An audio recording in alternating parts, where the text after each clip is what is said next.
ಪ್ರಿಯ ವೀಕ್ಷಕರೇ, ಸಮಸ್ತ ಟೈಮ್ಸ್ಗೆ ಸ್ವಾಗತ. ನಾನು ರೋಹನ್ ಹಿರೇಮಠ್. ಏವಿಯೇಷನ್ ಇತಿಹಾಸದಲ್ಲಿ ಇಂತಹದ್ದೊಂದು ಭೀಕರ ವಿಮಾನ ದುರಂತ ಊಹಿಸಿಕೆ ಇಲ್ಲ.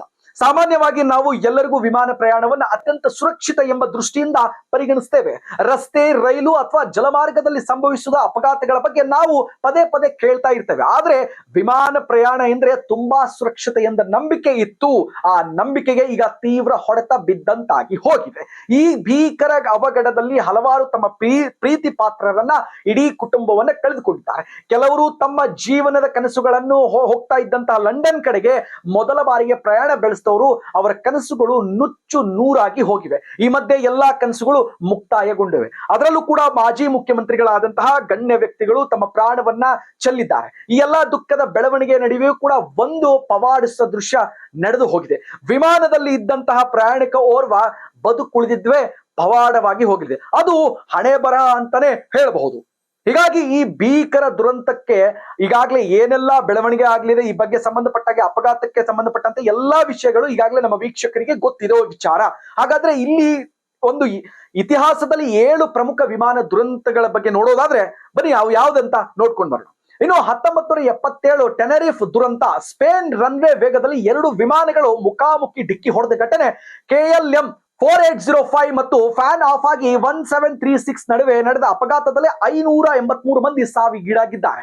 ಮಂಜು ಮತ್ತು ದೋಷಪೂರಿತ ATC ಸೂಚನೆಗಳು ಇದಕ್ಕೆ ಮೇನ್ ಕಾರಣ ಅಂತ ಈ ಒಂದು ದುರಂತಕ್ಕೆ ಅಂತಾನೆ ಹೇಳ್ಬಹುದು. ಇನ್ನು 1985ರಲ್ಲಿ ಟೋಕಿಯೋ ವಿಮಾನ ಪತನ. ಜಪಾನ್ ನಲ್ಲಿ ಏರ್ಲೈನ್ಸ್ ಕೊಂಡಿತ್ತು. 123 ವಿಮಾನದ ನಂಬರ್. ಅದರಲ್ಲಿ 12 ನಿಮಿಷದಲ್ಲಿಯೇ ಕೂಡ ತಾಂತ್ರಿಕ ದೋಷ ಕಂಡು ಪತನವಾಗಿತ್ತು. ಇನ್ನು ಅದಕ್ಕೆ ವ್ಯವಸ್ಥೆಯಲ್ಲಿ ಕೂಡ ತೊಂದರೆ ಆಗಿತ್ತು. ಅದರಲ್ಲಿ 520 ಮಂದಿ ಮೃತಪಟ್ಟಿದ್ದಾರೆ. ವಿಮಾನದ ಇಂಜಿನಿಯರ್ಗಳ ಲೋಪಗಳು ಈ ದುರಂತಕ್ಕೆ ಕಾರಣವಂತ ಎಂದು ಹೇಳಬಹುದು. ಇನ್ನು 1974ರಲ್ಲಿ ಅರಣ್ಯ ದುರಂತ. ಫ್ರಾನ್ಸ್ ನಲ್ಲಿ ಇಸ್ತಾಮಾಬಾಲ್ ನಿಂದ ಲಂಡನ್ ಕಡೆಗೆ ಹೊರಡ್ತಾ ಇದ್ದಂತಹ ಏರ್ಲೈನ್ಸ್ ವಿಮಾನ ಸರಿಯಾದ ಒಂದು ಡೋರ್ಗಳನ್ನು ಮುಚ್ಚದ ಕಾರಣ ವಿಮಾನ ಪತನಗೊಂಡು ಅದರಲ್ಲಿ 346 ಮಂದಿ ಮೃತಪಟ್ಟಾರೆ. ಈ ಘಟನೆ ಬಳಿಕ ವಿಮಾನ ಸುರಕ್ಷತೆ ಕ್ರಮಗಳು ತೆಗೆದುಕೊಂಡಿರಲಿಲ್ಲ ಎಂದು ಪ್ರಮುಖ ಕಾರಣವಾಗ್ತದೆ. ಇನ್ನು 1990ರಲ್ಲಿ ಬೆಂಗಳೂರು ಗಾಲ್ಫ್ ಮೈದಾನದಲ್ಲಿ ದುರಂತ ಸಂಭವಿಸುತ್ತಿದೆ.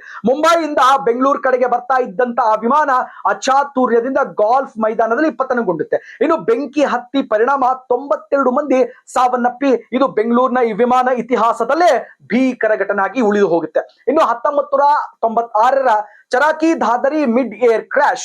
ಆಕಾಶ ಮಧ್ಯೆ ನಡುವೆ ಭಾರತದಲ್ಲಿ ಅತಿ ದೊಡ್ಡ ವಿಮಾನ ಡಿಕ್ಕಿಯಾಗಿ ಸೌದಿ ಅರೇಬಿಯಾ ಮತ್ತು ಕಜಕಿಸ್ತಾನ ವಿಮಾನಗಳ ನಡುವೆ ನಡೆದ ಡಿಕ್ಕಿಯಿಂದ 340 ಮಂದಿ ಸಾವನ್ನಪ್ತಾರೆ. ಎತ್ತರದಲ್ಲಿ ಹಾರಾಡ್ತಾ ಇದ್ದಂತಹ ಕಾರಣಕ್ಕೆ ಈ ದುರಂತ ಸಂಭವಿಸಿ ಹೋಗುತ್ತೆ. ಇನ್ನು 1978ರ ಅರಬ್ಬಿ ಸಮುದ್ರದಲ್ಲಿ ಏರ್ ಇಂಡಿಯಾ ಪತನವಾಗುತ್ತೆ. ಟೇಕ್ ಆಫ್ ಆದ ಕೆಲವೇ ಕ್ಷಣಗಳಲ್ಲಿ ಬಾಂದ್ರಾ ತೀರದ ಸಮುದ್ರದಲ್ಲಿ ವಿಮಾನ ಪತನಗೊಳ್ಳುತ್ತೆ.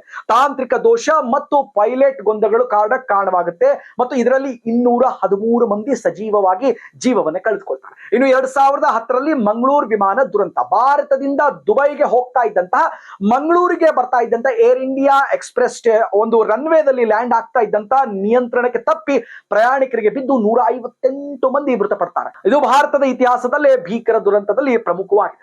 ವಿಮಾನ ಸುರಕ್ಷಿತವಾಗಿ ಪ್ರಯಾಣಿಸೋಣ ಅನ್ನೋ ಭಾವನೆ ಇರುತ್ತದೆ. ಆದ್ರೆ ಇಂತಹ ಭೀಕರ ಘಟನೆ ದುರಂತಗಳಲ್ಲಿ ಕೆಲವರು ಪ್ರಾಣವನ್ನು ಕಳೆದುಕೊಳ್ತಾರೆ. ಈ ಕಾರಣಕ್ಕಾಗಿ ಜನ ಅಂದ ಮೇಲೆ ಹೇಳ್ತಾರೆ, ಮನುಷ್ಯನ ಬದುಕು ತುಂಬಾ ಅನಿರೀಕ್ಷತೆ, ಯಾವಾಗ ಏನಾಗುತ್ತೋ ಅನ್ನೋದು ಗೊತ್ತೇ ಆಗಲ್ಲ. ಇನ್ನು ಊಹಿಸೋಕ್ಕೂ ಸಾಧ್ಯನೂ ಕೂಡ. ಇಂತಹ ಘಟನೆಗಳು ನಂತರ ಸಾಮಾನ್ಯವಾಗಿ ವಿಮಾನ ಪ್ರಯಾಣ ಮಾಡುವ ಜನರಿಗೆ ಮನಸ್ಸಿನಲ್ಲಿ ಒಂದು ಪ್ರಶ್ನೆ ಮೂಡುತ್ತೆ. ಅದು ಏನಂತಾರೆ, ಸಹಜವಾಗಿ ವಿಮಾನ ಪ್ರಯಾಣವನ್ನು ಒಂದು ಸುರಕ್ಷಿತವಂತ ಎಂಬ ಭಾವಿಸ್ತಾರೆ. ಇಂತಹದೊಂದು ದುರಂತಗಳಿಗೆ ಕಂಗಾಲಾಗಿ ಉಂಟು ಮಾಡ್ತದೆ. ಆದ್ರೂ ಕೂಡ ಈವರೆಗೂ ಕೂಡ ಲಭ್ಯವಿರುವ ಅಂಕಿಅಂಶಗಳ ಪ್ರಕಾರ ವಿಮಾನ ಪ್ರಯಾಣ ಇನ್ನೂ ಅತ್ಯಂತ ಸುರಕ್ಷಿತವಾಗಿದೆ. ಇಂತಹ ಸುದ್ದಿಗಳಿಗೆ ಇನ್ನಷ್ಟು ಅಪ್ಡೇಟ್ ಆಗಿ ನೋಡ್ತಾ ಇರಿ ಸಮಸ್ತ ಟೈಮ್ಸ್.